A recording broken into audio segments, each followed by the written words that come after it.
안녕하세요. 닥터 유 유태우입니다. 오늘의 주제는 단체 생활 쉽게 하기 자녀 부모 훈련입니다. 아기가 태어나면은요, 이제 집에서만 기르잖아요. 네, 부모하고 아이 이렇게 되는 거죠. 그러다가 이제 아이를 갖다가 유아원 또는 놀이방, 유치원, 학교, 캠프 등에 보냅니다. 이걸 이제 단체 생활이라고 하죠. 이 단체 생활은요, 많은 장점이 있습니다. 네, 성장에는 아주 필수적이죠. 네, 첫 번째는 친구를 만납니다. 선생님을 만나죠. 또 다양한 학습 기회가 있어요. 네, 그리고 여러 가지를 갖다가 체험하게 되죠. 그리고 새로운 환경에 접하게 됩니다. 네, 이 과정을 통해서요, 저항력을 키우게 되고 내가 몸이 성장하고 체력이 강화되게 되죠. 왜 집에서도 이제 학습은 할 수 있습니다. 예를 들면은 가정교사가 온다든지 아니면 학습지 교사가 온다든지 요새는 이제 태블릿이나 스마트폰 가지고도 많은 배움의 기회가 있긴 하죠. 그거하고는 이제 전혀 다른 그러한 성장과 학습의 기회입니다.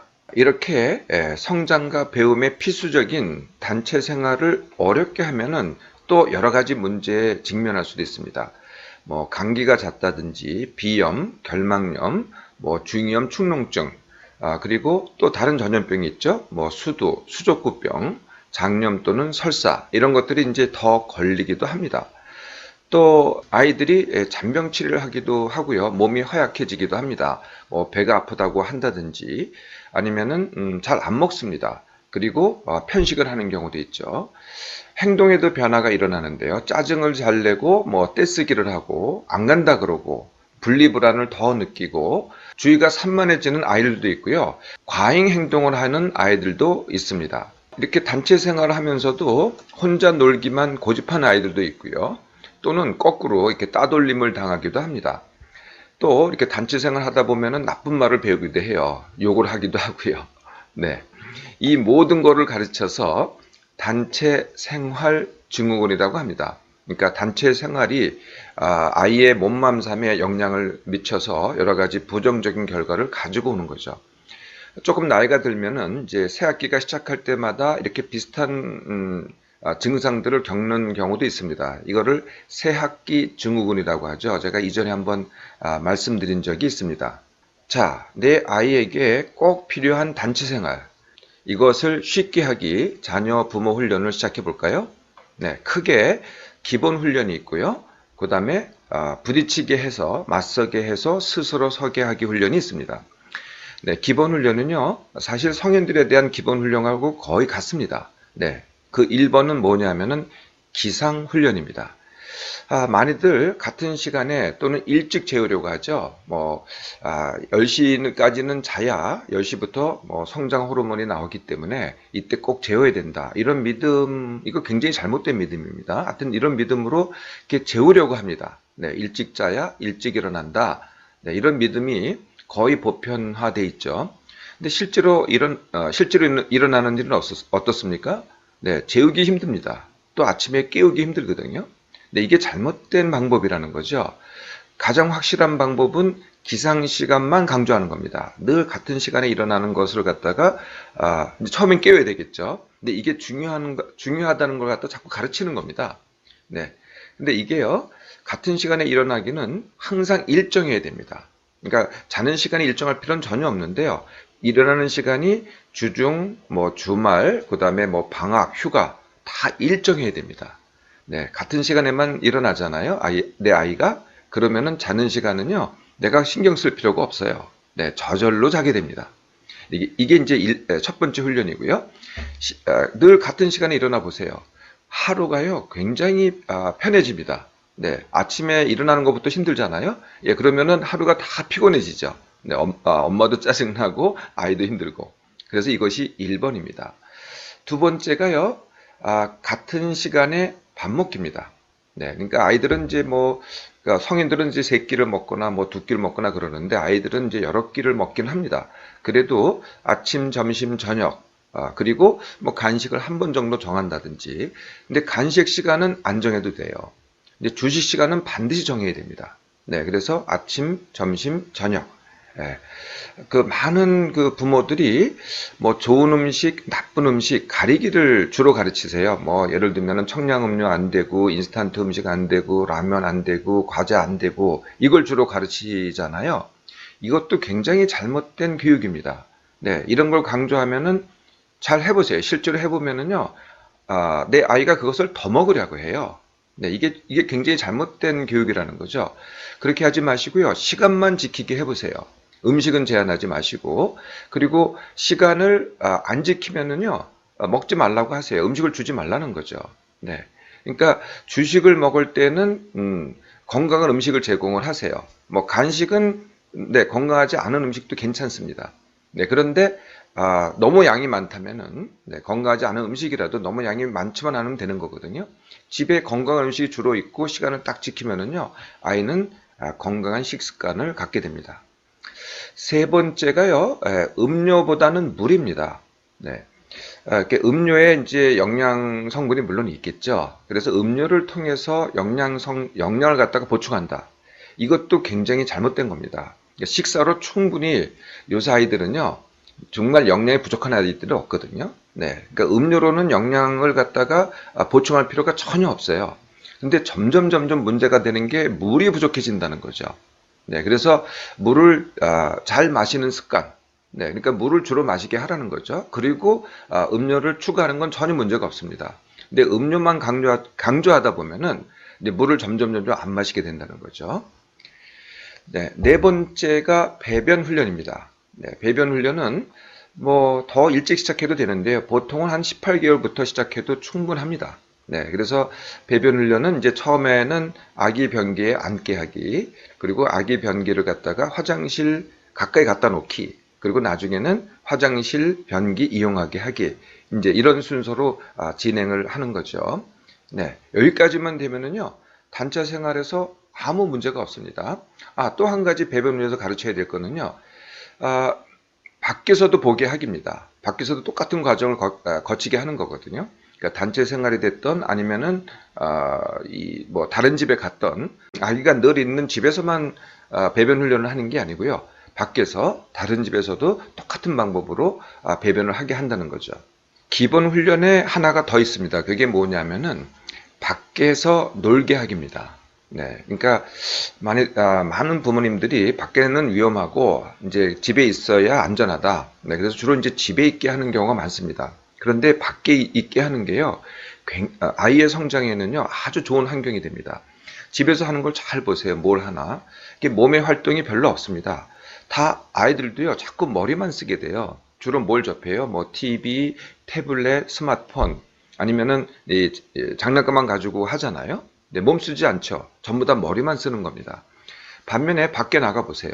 네, 머리를 쓸 수가 없죠. 주로 몸을 쓰는 겁니다. 뭐 놀이터 가도 그렇고, 뭐 어디 놀이동산에 가도 그렇고, 네, 단체 생활을 하러 가는 것조차도 이제 밖에서 생활하게 되는 거죠. 우리가 접하는 환경이 크게 두 가지 환경이 있죠. 하나는 실내 환경, 하나는 자연 환경이 있습니다. 네, 실내 환경은 너무나 익숙하죠. 근데 자연 환경이 만약에 부족하게 되잖아요. 네, 그거를 자연 결핍 증후군이라 그래요. 네, 자연 환경이 부족할 때. 그래서 민감한 아이들한테 어떤 문제가 생기냐면요. 가장 확실한 게 근시입니다. 네, 그러니까 실내 환경만 있으면은요. 가까운 데만 보게 되잖아요. 그러면서 자꾸 눈이 근시가 되는 겁니다. 이게 유전적인 게 아니에요. 네, 타고난 게 아니고요. 실내 환경에서만 커지니까 근시가 되는 거고요. 두 번째, 비만이 됩니다. 네, 세 번째는 그러니까 주의력 결핍, 과잉 행동. 이것도 주로 실내에서 키우는 아이들한테 더 많이 발생을 하고요. 불안증, 우울증. 이 전부가 실내에서 키워질 때 더 많이 발생을 합니다. 이를 합쳐가지고 자연 결핍 증후군이라고 하죠. 예, 밖으로 나가세요. 네, 아이들을 건강하게 키우려는데 핵심적인 요소라는 거죠. 네, 여기까지가 기본 훈련이고요. 네, 지금부터는 부딪혀서 스스로 서게 하기입니다. 네. 되게 이제 이런 느낌을 가지신 엄마들이 많더라고요. 아이들이 상처받는다. 네, 그래서 아이들을 상처받지 않게 해야 된다. 그러니까 보호를 해야 된다는 거죠. 네. 그런데요, 아이들은 절대 상처받지 않습니다. 그 상처는 누가 받아요? 네, 엄마가 받습니다. 네, 아이들이 뭐 운다든지 아니면은 뭐 하여튼 어떤 상황에 처했어요. 네, 그랬을 때 아이가 상처받는 게 아니에요. 엄마가 상처를 받죠. 그렇게 엄마가 상처를 받잖아요. 그러면 아이가 엄마로부터, 아이는 상처를 안 받았는데 엄마로부터 상처를 받는다는 거죠. 제가 아이들을 갖다가 부딪히게 하라고 이렇게 늘 말씀드리잖아요. 그러면 많은 엄마들이 그거 방치하는 거 아니냐? 네, 방치하는 거 아닙니다. 방목입니다. 방목. 네, 방치는 뭐 아이가 절벽에 떨어지던 뭐 늑대에 물리던 다 내버려 두는 게 방치고요. 방목은 당연히 절벽에 떨어지지 않고 또 늑대에 물리지 않고 근데 이렇게 울타리를 쳐놓는 겁니다. 그 안에서는 스스로 뭐 넘어지기도 하고 일어나기도 하고 굴르기도 하고 울기도 하고 이걸 갖다가 스스로 부딪히게 하는 거죠. 네, 방목입니다. 물론 이 방목하게 하는데요. 그렇다고 엄마가 없어지는 건 아니죠. 엄마가 함께 합니다. 그 주위에서. 그런데 스스로 하게 하는 거죠. 이렇게 방목을 하잖아요. 네, 스스로 서게 하잖아요. 그러면은요, 남 탓을 하지 않습니다. 또는 상황 탓을 하지 않게 되죠. 엄마가 가르치는 게 이런 게 있어요. 아이가 넘어졌어요. 그러면은 땅을 맴매합니다. 땅이 잘못했다는 거죠. 이게 이제 상황 탓 또는 환경 탓을 하는 거거든요. 탓할 필요 없어요. 그냥 아이가 울더라도요. 네, 그러니까 스스로 일어나게 조금 시간을 주라는 거죠. 넘어져서 아픈 거 당연한 거 아니겠어요? 네, 그걸 겪어봐야 됩니다. 그래야 다음에 안 넘어지죠. 땅 맴매 하잖아요. 다음에 또 넘어지고요. 아이는 그게 재밌어서 또 넘어집니다. 엄마가 맴매 대신 해주니까. 네, 맴매 주지 마세요. 두 번째가 겪게 하기입니다. 네. 병을 겪게 하지 않는 엄마들이 참 많더라고요. 그러니까 아이가 아파해요. 뭐 콧물을 흘리고, 뭐 낑낑대고, 이 보채고, 예, 그러면은요, 아이는 사실 요만큼 아파요. 근데 그렇게 아픈 아이를 쳐다보는 엄마가 이만큼 아파요. 네, 엄마가 이만큼 아파하잖아요. 그러면 다시 아이가 그걸 또 배워요. 엄마가 아파하는 걸 아이가 다시 배운다는 거죠. 그럼 아이가 더 아파해요. 네. 그러니까 대신 아파해 주기 절대 하지 마세요. 네. 아이가 그냥 아파야 됩니다. 아파야 빨리 낫죠. 또 이런 믿음도 있더라고요. 네. 사실 그건 뭐 의사들이 가르치기도 했지만은요. 뭐 감기가 됐든 뭐가 됐든 빨리 치료해야 합병증이 안 걸린다. 이것도 이제 과거엔 그랬어요. 저희가 이제 영양 결핍 시대에 정말 못 먹고 못 살았을 땐 저항력이 떨어져가지고 빨리 치료하지 않으면은 합병증이 더 걸리는 경우도 있었어요. 뭐 예를 들면 감기를 갖다가 빨리 치료하지 않잖아요. 뭐 그러면은 폐렴이 되고 중이염이 된다. 이런 적도 있었긴 했어요. 근데 그렇지 않습니다. 네, 이게 감기가 폐렴이나 중이염을 일으키는 게 아니고요. 저항력이 떨어져 있으면은 폐렴도 일어나고 중이염도 일어나는 거죠. 네, 감기를 빨리 치료한다고 이게 예방되는 게 아닙니다. 치료라는 게요, 전부 다 병을 치료할 수는 없어요. 감기라는 게 바이러스 병인데 바이러스를 죽이는 약이 없습니다.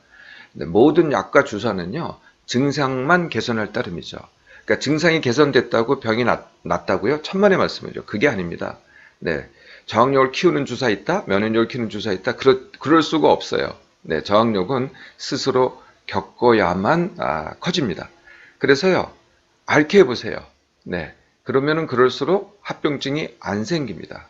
물론 뭐 아주 증상이 심할 때는요, 뭐 약을 이용하기도 하셔야 되겠죠.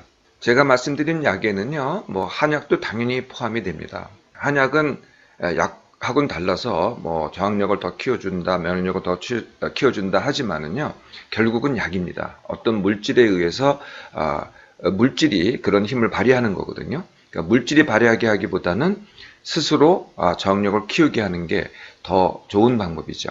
세 번째 부딪히게 하기가 관계 부딪히게 하기입니다. 네, 이제 단체 생활을 하면은 원래 편안했던 부모가 아니고요. 이제 새로운 사람, 새로운 친구, 새로운 선생님을 만나게 되잖아요. 네, 당연히 새로운 관계가 됩니다. 이걸 이제 부딪혀야 됩니다. 그래서 이게 단체 생활을 하면서 엄마들이 그 선생님한테 이런 부탁을 많이 하는 것 같아요. 어떤 부탁이냐면은 내 애한테만 또는 내 애한테 특별한 관심을 쏟아달라. 애가 좀 약하니까 이렇게 부탁을 합니다. 이게 결코 좋은 방법이 아니에요. 그러니까 엄마가 자꾸 보호하려고 하는 거거든요. 그거보다는요, 부딪히게 해보세요. 네, 내 아이를 통해서 스스로 겪게 해보라는 거죠. 네, 처음에는 정말 혼자 놀기만 할 수도 있어요. 익숙하지가 않기 때문에. 이게 익숙한 환경이 아니다 보니까 집에서 하던 대로 그대로 하는 거죠. 그 중에 하나가 혼자 놀기입니다. 네, 시간을 줘보세요. 기회를 줘보시라는 거죠. 이게 당장 잘못됐다 그러지 마시고요. 그리고 아이하고 대화를 해보세요. 네, 다 이유가 있거든요. 네, 관찰과 대화를 통해서 함께 있어주면서 아이가 스스로 같이 놀기를 선택하게 하기. 이게 좀 시간이 걸리더라도요. 또 왕왕 따돌림을 당하기도 합니다. 네, 이것도 따돌림을 한 애들 갖다가 비난하기보다는 걔네들을 문제시하기보다는 내 아이한테 내 아이가 어떤 이유 때문에 그런 일이 있을까? 네, 이걸 갖다가 관찰해 보시고 대화를 해 보시라는 거죠. 그리고 스스로 그것을 극복할 수 있는 방법을 갖다가 함께 찾아주세요. 네, 아이가 스스로 극복을 할 수 있을 때 부딪히게 하면은요, 다음에는 그런 일이 없게 됩니다. 그런데 부모나 성인이 그 문제를 해결해 주잖아요. 그러면 아이는 또 그런 일을 더 크게 또 겪게 되죠. 자, 이제 하나 남았습니다. 단체 생활 하다 보면은 이제 나쁜 말을 배우고 욕을 배우고 또 나쁜 행동을 배우는 경우가 종종 있습니다. 이것을 이제 문제시한다. 네, 문제시하는 거하고 가르치기에 다른 점이 있는데요. 이게 엄마가 문제시하잖아요. 네, 그게 문제다, 자꾸 문제다 이렇게 지적을 한다 이렇게 하잖아요. 그러면 아이가 그것을 더 자주 하게 됩니다. 네, 문제시하지 마시고요. 일관되게 가르치세요. 네, 일관되게 그것은 하지 말아라 라고 가르치는 거죠. 네, 매번 일관되게 가르치는 겁니다. 물론 잘 안 들어요. 왜냐하면 더 많은 영향을 갖다가 밖에 나가서 받게 되거든요. 그래도 부모님은 문제시는 하지 않아요. 야, 저래서 어떡하지? 이거 큰일 났는데 걱정을 한다든지 이건 문제시입니다. 문제시하지 말고 문제는 문제라고 하더라도 네, 그냥 문제로만 보고 가르치기를 일관되게 해보시라는 거죠. 결국은 내 아이가 그것을 갖다가 극복을 합니다. 단체 생활은 내 아이의 건강한 성장을 위해서 반드시 필요한 과정입니다. 단체 생활뿐만이 아니고요. 내 아이가 다양한 사람, 다양한 환경에 접할수록요, 더 강하게 큽니다.